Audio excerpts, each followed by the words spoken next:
Chers pèlerins, bienvenue à Porto Marine. Vous apprécierez sûrement ce lieu emblématique de notre Galice et vous apprécierez également cette église que vous avez sûrement eu l'occasion de voir dans la vidéo qui a été proposée avant. Une belle église, peut-être unique, située sur la route de Saint-Jacques de Compostelle. Elle a été ramenée de la vallée où se trouve maintenant le réservoir et a été transférée à l'endroit qu'elle occupe actuellement, ici, sur la place de Porto Marine. Cette étape est une étape difficile. En fin de compte, pour arriver à ce qu'est le noyau urbain, il faut monter une dernière colline avec un peu, voire beaucoup d'efforts à la fin de l'étape. Cela ressemble à ce qu'est l'expérience de la vie, à ce qu'un pèlerin doit faire. Aujourd'hui, je vous propose une méditation sur un thème particulier.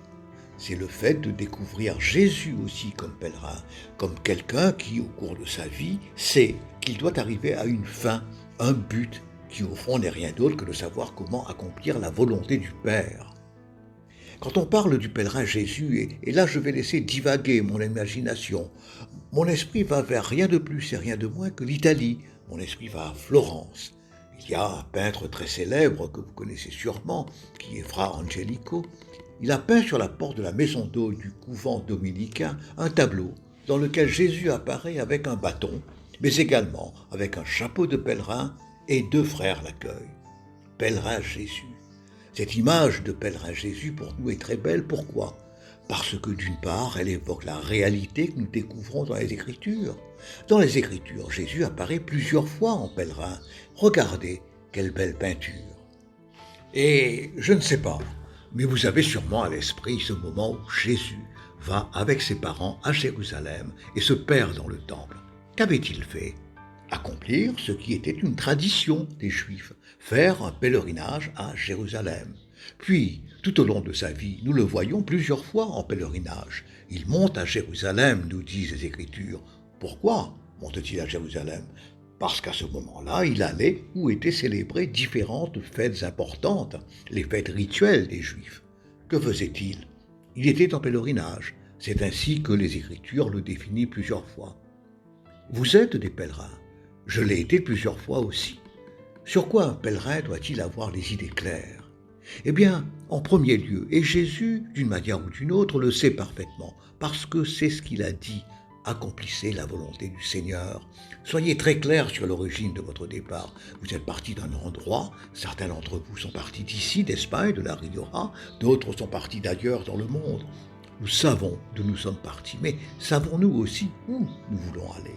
Quelle est notre destination ? Quel est l'itinéraire que nous devons faire ? Gardez à l'esprit qu'il y aura beaucoup de personnes que nous allons rencontrer sur le chemin. C'est l'une des choses les plus excitantes, et beaucoup d'entre vous font cette expérience pour cela. Vous rencontrerez d'autres pèlerins dans ce chemin virtuel que vous faites. Quand on fait le chemin d'une manière réelle, il y a beaucoup de monde. Des restaurants, des paroisses qui nous ouvrent leurs portes, nous encouragent et nous aident à continuer à marcher, afin que nous puissions atteindre notre objectif qui est de donner une étreinte à l'apôtre Saint Jacques. Comme je vous le disais, une chose fondamentale pour un pèlerin est d'être clair sur la raison de son pèlerinage. Je ne sais pas si vous y avez pensé. Jésus, dans le pèlerinage de sa vie, était clair sur ce qu'il avait à faire. C'était de découvrir la volonté du Père, et peu à peu, il l'a recherchée, et il l'a découverte. Il savait que le Père l'appelait à la rédemption du monde. Il l'appelait à donner sa vie en faveur des autres, pour que le salut vienne à tous les hommes. Et il avait une bonne raison pour le faire. Le grand amour avec lequel Dieu est capable d'aimer l'humanité et chacun de nous, chacun de ses fils et chacune de ses filles. Nous devons aussi découvrir la profondeur du pourquoi, comme Jésus. Pourquoi faites-vous le chemin ? Faites-vous également le chemin pour découvrir la volonté du Père ? Le pape François nous dit d'une très belle manière comment nous devons traverser la vie, et il nous rappelle une chose. Si vous voulez découvrir la volonté du Père, n'oubliez pas que vous devez découvrir que vous avez non seulement une mission dans la vie, mais que votre vie est une mission.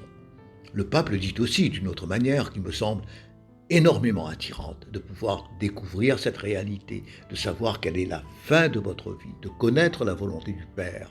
Surtout, il est très important que vous ne perdiez jamais de vue le fait que Dieu, à travers votre vie, veut transmettre un message au monde. Y avez-vous déjà pensé ? Maintenant que vous marchez vers Saint Jacques, quel est le message que Dieu veut transmettre au monde avec votre vie. Ce message d'amour qu'il apporte à toute l'humanité, Jésus l'a compris, l'apôtre Saint Jacques aussi, et il a fait un pèlerinage à Finistère, parce que c'était ce que Jésus lui avait demandé, aller au bout du monde et annoncer l'Évangile. Il l'a compris et il l'a annoncé avec sa vie. Vous qui êtes pèlerine, vous qui êtes pèlerin, quel message voulez-vous annoncer? Et êtes-vous vraiment conscient que c'est ainsi que vous accomplissez la volonté du Père? Et êtes-vous à Porte-Marine? Continuons.